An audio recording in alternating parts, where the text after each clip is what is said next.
السلام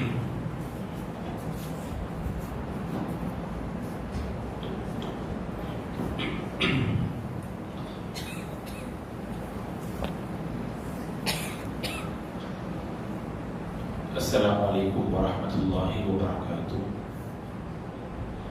الحمد للہ رب العالمین والعاقبۃ للمتقین والصلاة والسلام علی رسولہ الامین وعلی آلہ وصحبہ اجمعین ومن تبعہ بإحسان الی یوم الدین، اما بعد فاعوذ باللہ من الشیطان الرجیم۔ ما كان للنبي والذين آمنوا أن يستغفروا للمشركين ولو كانوا أولي قربى من بعد ما تبين لهم أنهم أصحاب الجحيم۔ قابل احترام حضرات و خواتین،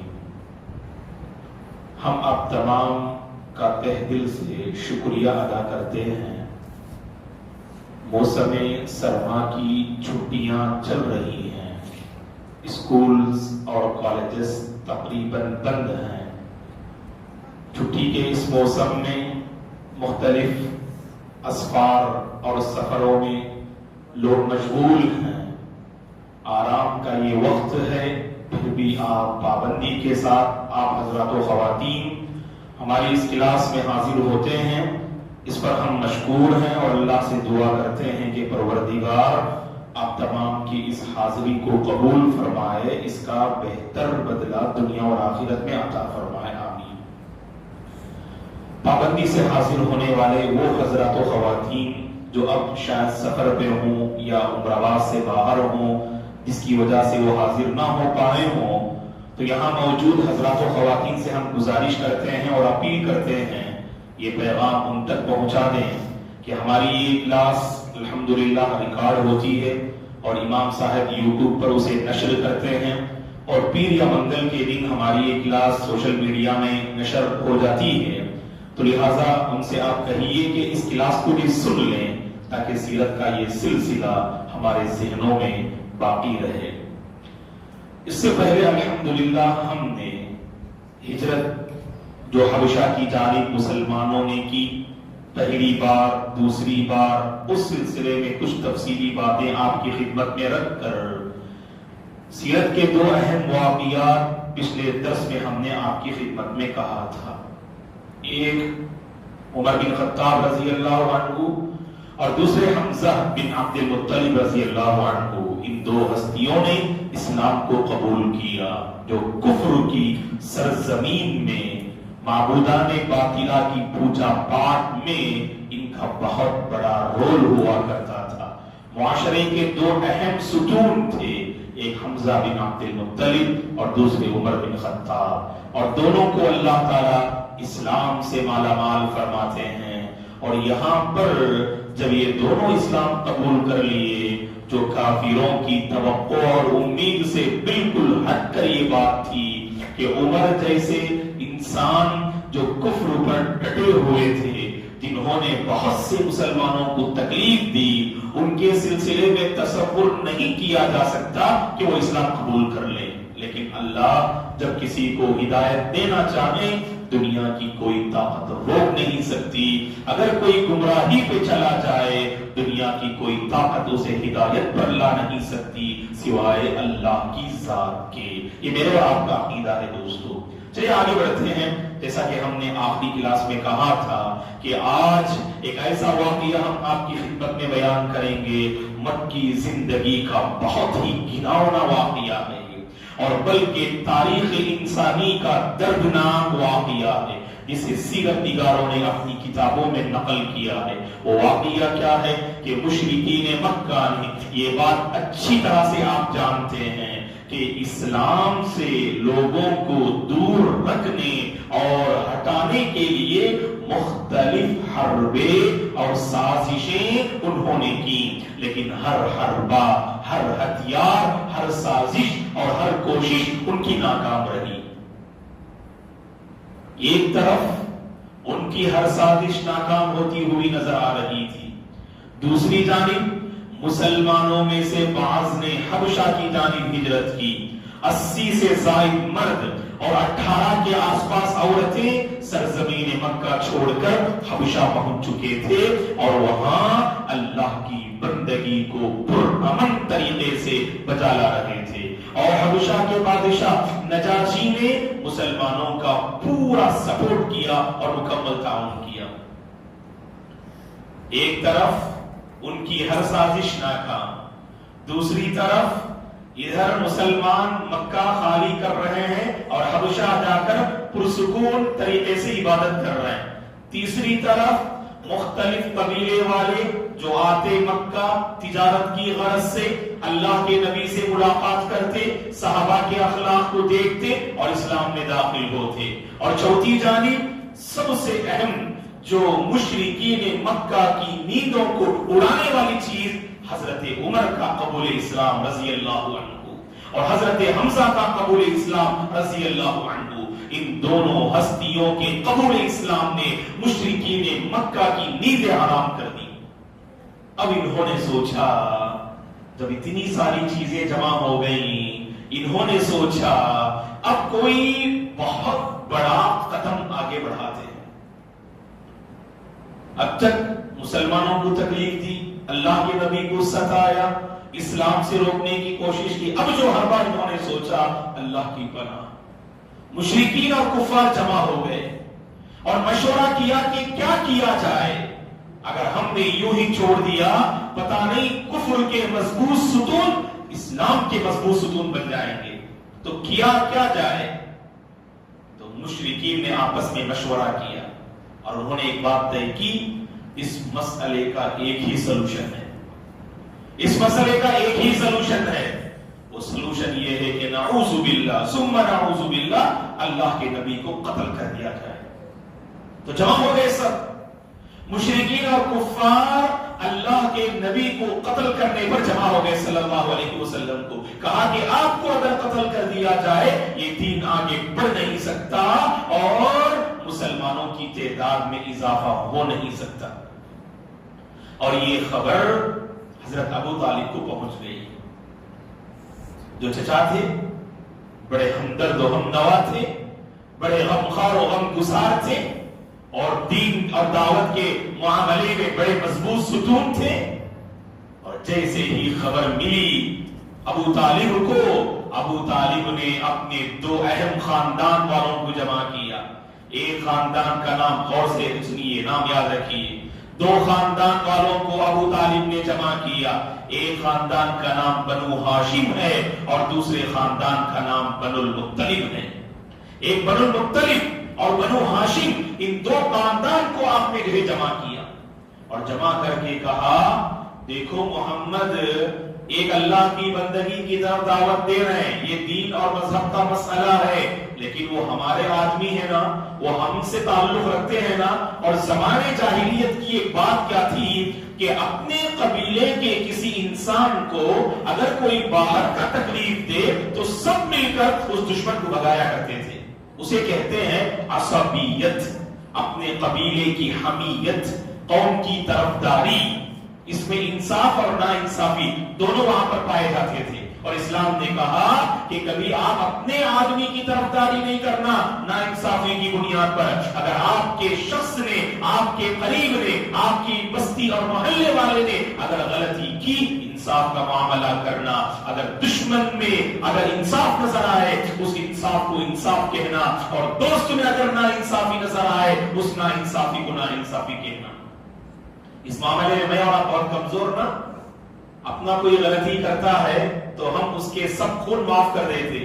اگر باہر کی کسی نے غلطی کی نا اس پر بڑی سخت گرفت کرتے.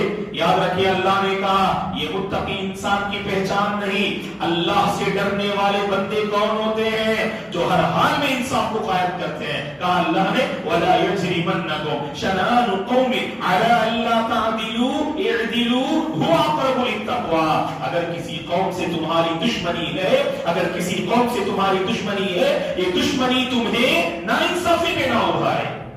ہم اپنے دشمن کی ہر اچھی بات کو بھی بری بات سمجھتے اور دوست کی ہر بری بات کو اچھی بات سمجھتے ہیں، ہے کہ نہیں؟ اس لیے ہمارے اندر بدلاؤ نہیں آتا. جہاں بھی اچھی بات کہی جاتی نا اسے قبول کیجئے دوستو. اور جہاں پر بھی بری بات ہوتی ہے نا اس سے اپنے دامن کو بچائیے. وہ بری بات آپ کے عزیز نے کہا ہو, آپ کے غریب نے کہا ہو, اس سے اپنے دامن کو بچائیے. وہ اچھی بات آپ کے دشمن نے کہی ہو اس کو قبول کیجئے گا. یہ ایک مومن کی پہچان ہوتی ہے. بہرحال ابو طالب نے دو خاندان والوں کو جمع کیا. کون کون؟ بنو ہاشم اور بنو المطلب, دونوں کو جمع کیا اور کہا دیکھو ہمارے قبیلے سے تعلق رکھنے والے, خاندان سے تعلق رکھنے والے محمد کے ساتھ ان مشرکین نے ایسا جو ہے معاملہ اور مشورہ طے کر کے رکھا ہے.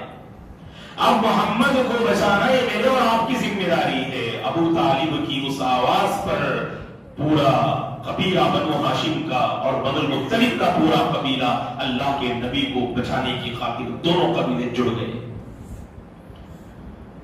اور ہاشم کی گھاٹی میں, شعب ہاشم کی گھاٹی میں اللہ کے نبی صلی اللہ علیہ وسلم کو پورے حفظ و امان کے ساتھ ابو طالب نے جا کے رکھا. ڈھونڈ رہے ہیں اللہ کے نبی کو یہ مشرکین مکہ. یہاں پر ابو طالب کہہ رہے ہیں اور معلوم ہے ان مشرکین کو ابو طالب نے اپنے بھتیجے کو چھپا کے رکھا ہے اور اپنے انہوں نے امان دے رکھا ہے. بھتیجے کو چچا نے امان دے کے رکھا ہے.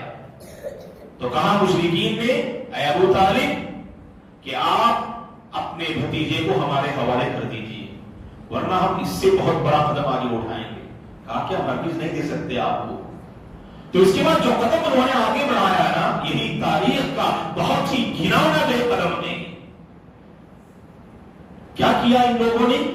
نعوذ باللہ, ایک دستاویز, ایک قانون کی شکل میں انہوں نے ایک تختی انہوں نے جو ہے تیار کی اور اس تختی میں کچھ باتیں انہوں نے لکھی. یہ بنو ہاشم ساتھ دے رہے ہیں, یہ بنو المطلب ساتھ دے رہے ہیں اور مشرکین نے مکے کی گلیوں میں اعلان کیا کہ جب تک بنو ہاشم اور بنو المطلب محمد کو ہمارے حوالے نہ کر دے اس وقت تک ان سے بائیکاٹ کا معاملہ کیا جائے گا. بائیکاٹ جانتے ہیں نا؟ بائیکاٹ کا مطلب اس سے اپنا پورا تعلق ختم کر لینا. نہ لین دین کا کوئی مسئلہ ہوگا, نہ شادی بیاہ کا کوئی مسئلہ ہوگا, نہ ان کے ساتھ کوئی دوستی ہوگی. تو مشرکین مکہ نے مکے کی گلیوں میں اعلان کیا کہ جب تک بنو ہاشم اور بنو المطلب محمد کو ہمارے حوالے نہ کر دے اس وقت تک ان کے ساتھ کوئی اپنا کسی بھی قسم کا تعلق نہیں رکھے گا اور کوئی انسان انہیں کوئی چیز بیچے گا بھی نہیں اور کوئی رشتے کی بات کرتے ہوئے ان کے پاس نہیں پہنچے گا. یہ بیکاٹ کا اعلان کر دیا. اور خانہ کعبہ میں جو دستاویز اور تختی انہوں نے تیار کی اس تختی میں اس دستاویز کو لکھ کر کہ بنو ہاشم اور بنو المطلب سے کسی قسم کا کوئی تعلق اور معاملہ کوئی بندہ نہیں کرے گا. اگر کسی نے ان کے ساتھ کوئی تعلق اور معاملہ رکھا ہم اس کے خلاف سخت کارروائی کریں گے, سخت ایکشن لیں گے ہم اس کے خلاف. تو لکھ دیا کعبۃ اللہ کے اندر اس دستاویز اور تختی کو. مشرکین مکہ کی بڑی تعداد, اب کسی کے اندر جرأت نہیں بنو ہاشم سے اپنا کچھ معاملہ کرنے کی. تو ہوا یہ کہ ابو طالب کی جو گھاٹی ہے عربی میں اسے شعبن کہتے ہیں, شعب ابی طالب کے نام سے یہ واقعہ اہل علم نے اپنی کتابوں میں لکھا ہے. ابو طالب کی گھاٹی میں یہ بنو ہاشم اور بنو المطلب سب کے سب مسلمان بھی تھے, کفار بھی تھے, سب کے سب اس میں جا کر بند ہو گئے. بڑی اذیتوں کا سامنا کیا. 1 مہینے کی مدت نہیں, 3-4 مہینے کی مدت نہیں, 1-1.5 سال کی مدت نہیں دوستو.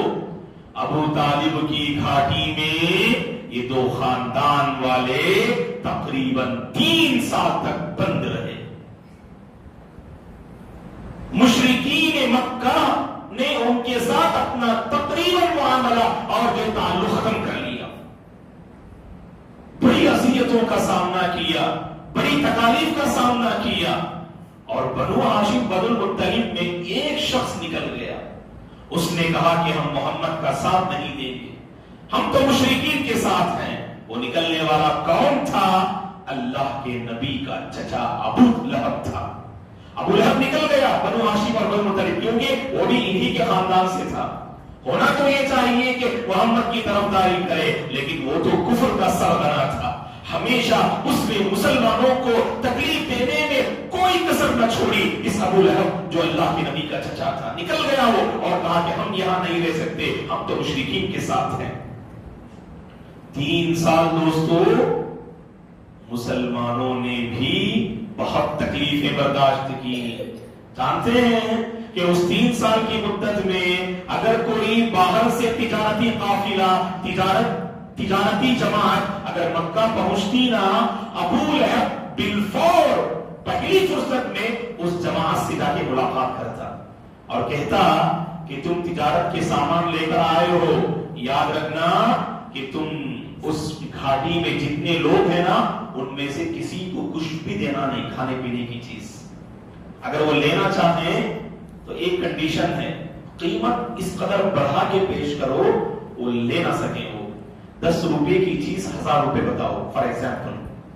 ابو لہب نے کہا ان جو ہے تاجروں سے، ان سے کوئی معاملہ نہ کرنا، اگر وہ آ گئے آپ کے پاس کچھ لینے اور خریدنے کے لیے، اس قدر قیمت کو بڑھا کے پیش کرو وہ لینے سے عاجز آ جائیں۔ اور یہی ہوا، یہ تاجر حضرات اس قدر اس کی بولی لگاتے کہ بیچارے مسلمان لینے کی سکت نہ ہوتی تو واپس لوٹ جاتے۔ اور پھر شام ابو لہب کے پاس یہ تاجر حضرات جاتے اور کہتے کہ جو تم نے کہا تھا نا ویسے ہم نے کیا اور ہماری یہ چیزیں باقی رہ گئی ہیں، کوئی نہ لے رہا ہے، لہٰذا بڑی قیمت دے کر ابو لہب اسے خرید لیتا اور اپنے دوستوں میں اسے تقسیم کر دیتا، کیونکہ ابو لہب کو اللہ نے خوب دولت سے نوازا تھا۔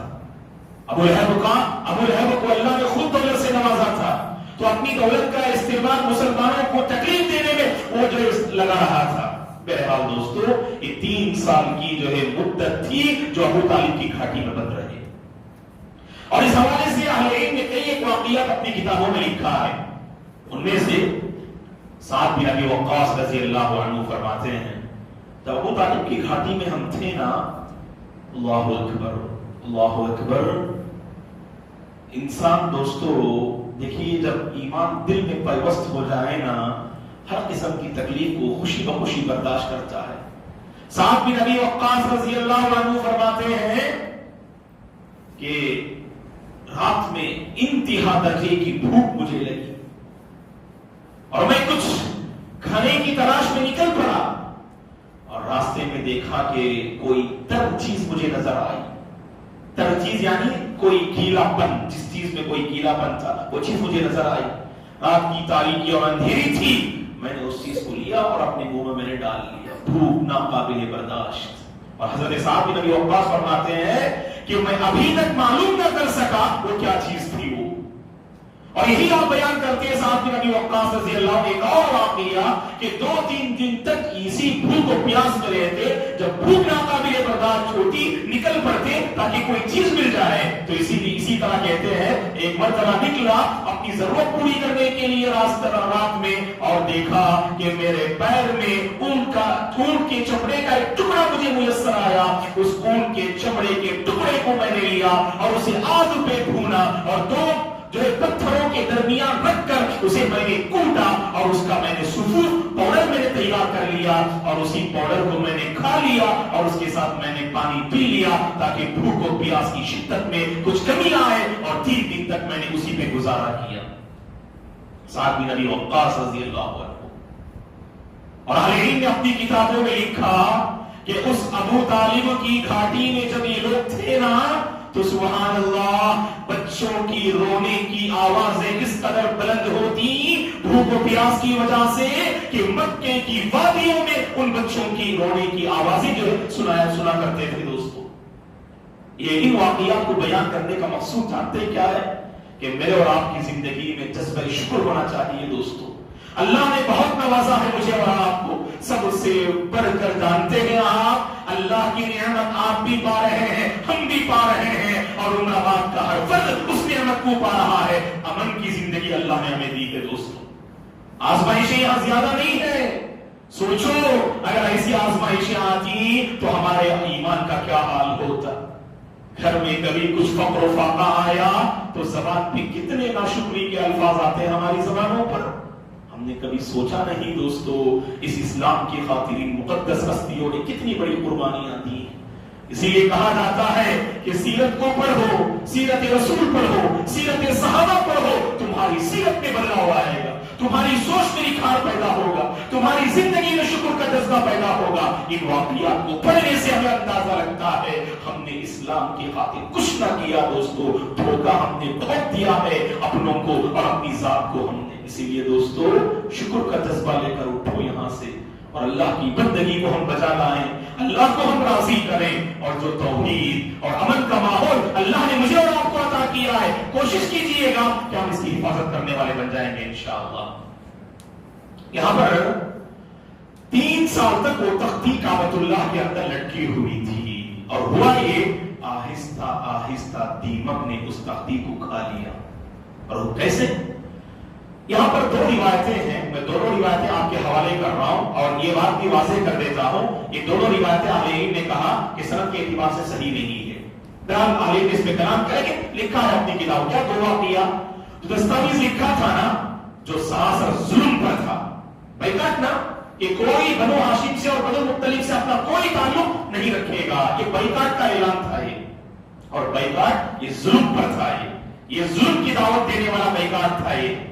اس میں کچھ اللہ کے نام بھی تھے، اور دیمک نے اللہ کے کلمے کے علاوہ بقیہ جو لیٹرز تھے ان سب کو دیمک نے کھا لیا، ایک روایت۔ اور ایک روایت کیا ہے کہ دیمک نے اللہ کے کلمے کو صرف کھا لیا۔ اب اس میں توجیہ بیان کرتے ہیں بعض علماء کہ دیمک نے اللہ کے کلمے کو کیوں کھایا، کیونکہ وہ ظلم کے کلمات تھے، وہ ناانصافی کے کلمات تھے، اور یہ مناسب نہیں کہ اللہ کا کلمہ ان جو لیٹرز کے ساتھ باقی رہے۔ بہرحال یہ کچھ باتیں اہل اپنی کتابوں میں نقل کرتے ہیں، جسے میں امانت داری سے وہ آپ کے حوالے کر دیا، لیکن سند کے اعتبار سے یہ دونوں واقعات اہل نے کہا کہ صحیح نہیں ہے۔ چلیے ہم آگے بڑھتے ہیں۔ اس دستاویز اور تختی کے خلاف چند لوگوں نے آواز بلند کی۔ یہاں پر نوٹ کرنے کی بات یہ ہے، مطلب کیا ہے کہ ایک طرف بنو ہاشم اور بنو مطلب، لیکن ان دونوں خاندان سے ہٹ کر کچھ ایسے لوگ جو مکے میں رہ رہے تھے، ان لوگوں نے بھی مشرکین مکہ کے ظالمانہ قدم کے خلاف اپنی آواز کو بلند کیا، اور جن لوگوں نے کفر اور شرک پر رہتے ہوئے مسلمانوں کے حق میں اپنی آواز کو بلند کیا نا، ان میں سے چند کے نام سنیے۔ ان میں سے یہ ہشام بن عمرو ہے، اور اسی طرح سے زہیر بن ابی امیہ، اور اسی طرح سے مطعم بن عدی، ابو المختلی، یہ چند وہ مشرکین تھے جو شرک پر رہتے ہوئے بھی اس دستاویز کے خلاف انہوں نے اپنی آواز کو بلند کیا۔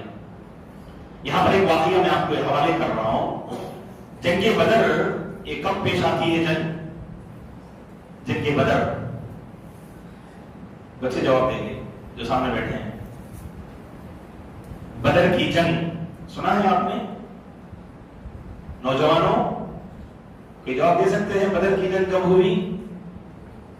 جنگوں کے نام ہوتے ہیں نا، ہے کہ نہیں؟ جنگوں کے نام ہوتے ہیں۔ مکی زندگی میں تو کوئی جنگ نہیں ہوئی، جنگ اصل کہاں ہوئی؟ مدنی زندگی میں۔ انشاءاللہ رمضان کے بعد ہماری کلاس جو ہے مدنی زندگی سے متعلق رہے گی انشاءاللہ۔ تو بدر کی جنگ جو ہے سب سے پہلی جنگ سن 2 ہجری میں ہوتی ہے۔ کب ہوتی ہے؟ سن 2 ہجری میں۔ اللہ کے نبی جب مکہ سے مدینہ ہجرت کرتے ہیں نا، وہاں سے ہماری تاریخ شروع ہوتی ہے۔ اس سے میں نے بھی کہا تھا میں، اب 2020 پر 4 سب کو معلوم، اب 2020 پر 3 ختم ہو رہا ہے، 2024 میں ہم داخل ہو رہے ہیں، سب آپ بلند آواز سے بولتے، اور جب ہجری تاریخ پوچھتے تو بہت کم لوگ جواب دیتے۔ 1440 پر 5 میں ہم ہیں، تو 2 ہجری میں سبحان اللہ آج سے 1440 پر 3 سال پہلے بدر کی لڑائی ہوئی۔ سمجھ میں آ رہا ہے؟ تو 2 ہجری میں جب بدر کی پہلی لڑائی ہوئی نا مسلمانوں کی، وہ لڑائی ختم ہونے کے بعد مسلمان کم تھے، اللہ نے مسلمانوں کو کامیابی دی، اور اللہ کے نبی صلی اللہ علیہ وسلم نے جنگ کے میدان میں ایک اعلان کروایا۔ ایک اعلان کرنے والے منادی وہاں پر کھڑے ہوتے ہیں، اللہ کے نبی کی طرف سے اعلان کرتے ہیں۔ وہ اعلان کیا تھا کہ اے مشرکو سن لو کہ آج کے دن کسی بھی مشرک کو اللہ کے نبی کی طرف سے کوئی امان نہیں ملے گا۔ اگر امان ملے گا تو صرف ایک مشرک کو امان ملے گا، اس مشرک کا نام اللہ کے نبی نے بتایا ابو البختری، ابو البختری کو امان ملے گا، ابو البختری کے سوا کسی کو امان نہیں ملے گا۔ اور آپ نے یہ بھی اعلان کروایا کہ مسلمانوں میں سے جس نے ابو البختری کو قید کر کے رکھا ہے اسے آزاد کر دو، کیونکہ اللہ کے نبی نے ان کو امان دے دیا ہے۔ ابو البختری، بعد میں دیکھا لوگوں نے ابو البختری کفر کی حالت میں ان کی موت ہو گئی تھی، اعلان تو کیا اللہ کے نبی نے، لیکن دیکھا کہ جو ہے میدان بدر میں جب تلاشی لی گئی تو ابو البختری کی موت ہو چکی تھی، کفر پر اس کا جو ہے انتقال ہو چکا تھا۔ اور اہل علم نے لکھا ہے اس روایت میں یہ اعلان اللہ کے نبی نے اس لیے کیا، ابو طالب کی گھاٹی میں جب مسلمان پریشان تھے، مسلمانوں کو سپورٹ کرتے ہوئے جن مشرکین نے اپنی آواز کو بلند کیا ان میں ابو البختری وہاں موجود تھے اس جنگ میں، اسی لیے آپ نے خصوصاً اس احسان کو یاد رکھتے ہوئے آپ نے اس شخص کا نام لیا۔ ہمیشہ احسان کو یاد رکھنا دوستو، ہے کہ نہیں کہ ماضی میں پاسٹ میں اگر کسی نے آپ پہ احسان کیا نا، احسان کا بدلہ احسان سے دو، احسان کا بدلہ آپ اذیتوں سے اور تکلیفوں سے مت دو آپ، اس لیے کہ میرے اور جو ہے آپ کے نبی کی سنت ہے یہ کہ آپ نے احسان کا مقابلہ احسان ہی سے کیا۔ جب ابو البختری نے مسلمانوں کی تائید اور سپورٹ میں آواز بلند کی تو اللہ کے نبی نے میدان بدر میں اس ابو البختری کو امان دینے کا آپ نے اعلان کیا۔ بہرحال یہ 3 سال کی مدت ہوتی ہے، اور اس کے بعد جب دیمک نے اس پوری تختی کو کھا لیا، الحمدللہ یہ لوگ اس گھاٹی سے باہر آ گئے۔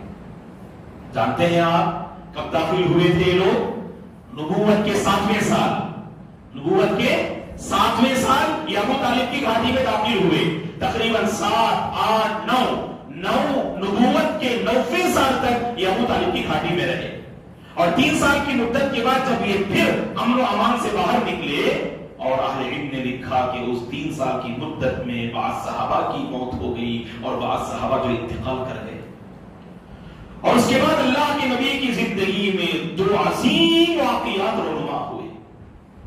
پہلا واقعہ کیا تھا؟ ادھر ابو طالب کی گھاٹی سے نکلے کہ نہیں، نبوت کے 10ویں سال، نبوت کے 10ویں سال اللہ کے نبی کے چچا ابو طالب کی وفات ہو جاتی ہے۔ مضبوط بازو تھے آپ، قدم قدم پر آپ کا ساتھ دیا، ہر مرتبہ آپ نے محبت سے، ہمدردی سے اپنے بھتیجے محمد کا مقابلہ کیا۔ ابو طالب نے موت کے بستر پر لیٹے ہوئے ہیں، صحیح بخاری مسلم کی حدیث ہے، ابو طالب موت کے بستر پر لیٹے ہوئے ہیں، اللہ کے نبی پہنچتے ہیں ابو طالب کے پاس، لیکن ابو طالب کے 2 دوست اور ساتھی وہاں کھڑے رہتے ہیں۔ دیکھیے اچھے دوست اچھائی میں کام آتے ہیں دوستو، اور برے دوست ہوتے ہیں نا آپ کو ہمیشہ اچھائی سے روکیں گے۔ اللہ ہمارے نوجوانوں کی حفاظت فرمائے، اللہ تمام کو جزائے خیر دے۔ آپ آنا چاہتے ہیں آپ ہر ہفتہ، لیکن آپ کے کچھ دوست و احباب ہوں گے وہ کہیں گے کہ چلو کیا سنتے ہو تم بیان، اور کیا ہی کلاس ہے سب، چلو ہم ایسے ہی باہر جو گھومنے نکلتے ہیں۔ واللہ جو ہے آپ محترم نوجوانوں کی اللہ کی حفاظت فرمائے، واللہ کتنی بڑی نعمت ہے معلوم، چاہے تو آپ جا سکتے تھے آمور اور وانمبڑی کی سڑکوں کی زینت بن سکتے تھے آپ، جہاں پر آپ انسانیت کی ایک بڑی تعداد ٹھاٹے مارتے ہوئے نیو ایئر مناتے ہوئے پتہ نہیں کیا کچھ بے حیائی کر رہی ہے۔ اللہ نے ان تمام سے نوجوانوں آپ کی اللہ نے حفاظت کی ہے، کیونکہ اچھی صحبت کا بڑا کردار ہوتا ہے۔ یہاں پر دیکھو ابو طالب موت کے بستر پر لیٹے ہیں، اللہ کے نبی پہنچے ہدایت کا پیغام لے کر تاکہ جانے سے پہلے آپ کو ہدایت مل جائے، لیکن ہدایت میں جانتے ہیں سب سے بڑی رکاوٹ کون؟ آپ کے 2 دوست تھے۔ وہ 2 دوست کون تھے جو ابو طالب کے سرانے کے پاس کھڑے ہوئے تھے؟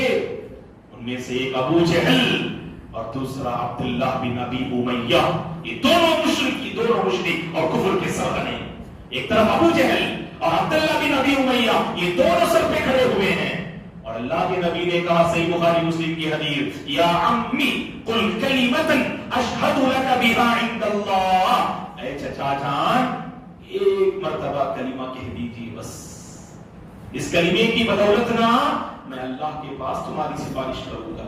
بہت ساتھ دیا ابو طالب نے، واللہ بہت ساتھ دیا اپنے نبی کا، مسلمانوں کا، دعوت دین کا بڑا مضبوط جو ہے آپ نے جو سپورٹ کیا. اسی لیے کہا ایک مرتبہ کہہ دیجئے چچا میں اللہ کے پاس آپ کی سفارش کروں گا. آپ کہنے جا رہے تھے، فوری طور پر وہاں دو ساتھیوں نے کہا اترغب عن ملت عبد المطلب یا ابا طالب، اے ابو طالب باپ عبد المطلب کے دین سے ہٹ رہے ہو کیا؟ مرنے کے موقع پر ابو طالب کے دین کو چھوڑ، عبد المطلب کے دین کو چھوڑ رہے ہو کیا؟ یہاں اللہ کے نبی دہرا رہے ہیں کلمہ اور وہاں پر وہ کہہ رہے ہیں کہ باپ کے دین کو چھوڑ دے کیا؟ اور جیسے یہ بار بار جو ہے باتیں ان کے کانوں سے ٹکرائیں، یہاں روح قبض ہوتی ہے، روح نکلتی ہے ابو طالب کی، اور آپ کی زبان پہ جو الفاظ تھے نا علی ملت عبد المطلب، علی ملت عبد المطلب کہہ کر آپ کی روح پرواز ہو جاتی ہے. یعنی عبد المطلب کے دین پر میں مر رہا ہوں، عبد المطلب کے طریقے پر میں مر رہا ہوں، توحید پر نہیں. انہوں نے اعلان نہیں کیا. بہت دکھ ہوا اللہ کے نبی کو. اللہ کے نبی نے کیا فرمایا اس موقع پر؟ واللہ لاستغفرن له ما لم انہ عنہ، کہ میں چچا جان کے حق میں اللہ کی قسم استغفار کرتا رہوں گا، مغفرت کی دعا کرتا رہوں گا جب تک کہ مجھے نہ روک دیا جائے. اللہ نے فوری طور پر آیت نازل فرمائی جس کی میں نے آپ کے سامنے تلاوت فرمائی، اور 11ویں پارے میں اللہ نے سورہ توبہ کی آیت کو نقل کیا. ما كان للنبي والذين آمنوا ان يستغفروا للمشركين ولو كانوا اولي قربى، کسی بھی نبی کے لیے یہ جائز نہیں کہ اگر ان کے کوئی قریبی رشتہ دار اگر شرک پر ان کی موت ہو جائے ان کے سلسلے میں کبھی اللہ سے مغفرت کی دعا نہیں کرنا. مشرک کے لیے اگر آپ دعا بھی کریں گے نا، اگر شرک پر موت ہو جائے اللہ کی قسم اللہ ہرگز جو ہے اس دعا کو قبول نہیں کریں گے. یہ شرک کی لعنت ہے. شرک اور کفر پر موت ہو جائے گا دوستو، اللہ کی قسم کسی کی دعا کام نہیں آتی. حتیٰ کہ خاتم النبیین امام الانبیاء رحمت للعالمین کی دعا بھی اللہ تعالیٰ وہاں پر قبول نہیں فرمائیں گے. اللہ نے اس آیت میں صاف طور پہ فرما دیا. اور ایک اور آیت نازل فرمائی اللہ نے، وہ کون سی آیت؟ سورہ قصص کی 20ویں پارے میں ہے، بڑی عظیم آیت ہے. اللہ نے کہا انک لا تہدی من احببت، اے نبی جسے چاہیں نا آپ اسے ہدایت دے نہیں سکتے، ولکن اللہ یہدی من یشاء، اللہ جسے چاہتے ہیں اسی کو ہدایت دیتے ہیں. تو اللہ نے واضح کر دیا ہدایت کا جو معاملہ ہے نا وہ اللہ کے نبی کے ہاتھ میں نہیں. اسی لیے مانگنا ہو تو اللہ سے مانگو، اللہ کے نبی سے بھی نہیں مانگنا، کیونکہ آپ بھی کسی انسان کی کوئی ضرورت جو ہے پوری نہیں کر سکتے جب تک کہ اللہ کی اجازت جو ہے آپ کی زندگی میں شامل حال نہ رہی ہو. ہدایت کا مسئلہ جو ہے اللہ کے ہاتھ میں ہے دوستو. ایک طرف ابو طالب کی وفات ہوئی نا، کیا جو ہے درد ہوگا اللہ کے نبی کے دل میں، ہم اسے الفاظ سے بیان نہیں کر سکتے.